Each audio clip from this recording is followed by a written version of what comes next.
Welcome to my channel. तर आजची recipe आहे पाया सूप। तर फोडणीसाठी आपल्याला गरम मसाला लागेल। तर इथं मी 3 तेजपत्ता घेतले, 4 लवंग घेतले, 2 इलायची घेतली, 1 दालचिनीचा तुकडा घेतलाय, अद्रक लसूणची वाटून घेतले आणि काळी मिरी घेतले। तर चला आता आपण बनवायला घेऊ। तर तेल गरम झालेलं आहे, तर आपण याच्यामध्ये टाकू लसूण, अद्रक आणि जिऱ्याची वाटलेलं।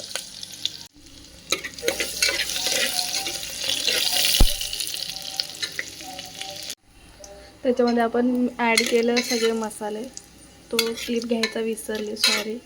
आता याला आपण मिक्स करून घेऊ मस्तपैकी। थोडीशी हळद टाकू,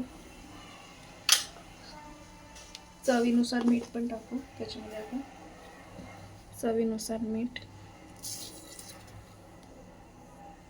मिक्स करून घेऊ मस्तपैकी।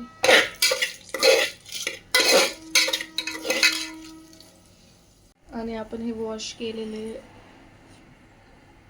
केलेले आपण याच्यामध्ये टाकू। ह्याला मी 3-4 पाण्याने वॉश केले आहे, प्लस त्याला गव्हाच्या पिठाने पण त्याला व्यवस्थित धुवून केले। तर चला आपण याच्यामध्ये टाकू।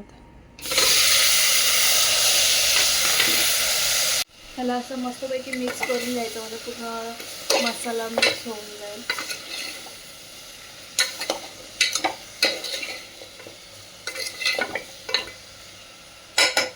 थोडंसं वाफू द्यायचं त्याला।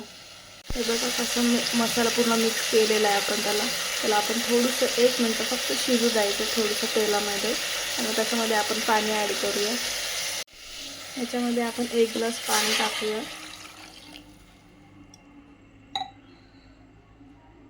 तर ह्याला मस्तपैकी आता आपण ह्याला शिट्टी लावायला ठेवून देऊ। 5 ते 6 शिट्टी होऊ शकते किंवा जास्त पण होऊ शकते, कारण की ह्याला मी थोडंसं गाळून पण ठेवलेलं, त्याच्यामुळे लवकर 4-5 शिट्टीमध्ये शिजून जाईल ते। 4-5 शिट्टी होईपर्यंत वेट करू। हेच मस्त आपलं सूप रेडी झालेलं आहे, पाया सूप।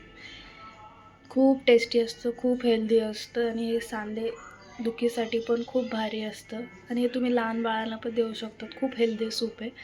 तर तुम्हाला पण जर ही व्हिडिओ आवडली असेल तर नक्की लाईक करा, शेअर करा, सबस्क्राईब करा माझ्या चॅनलला आणि नक्की ट्राय करा गाईज।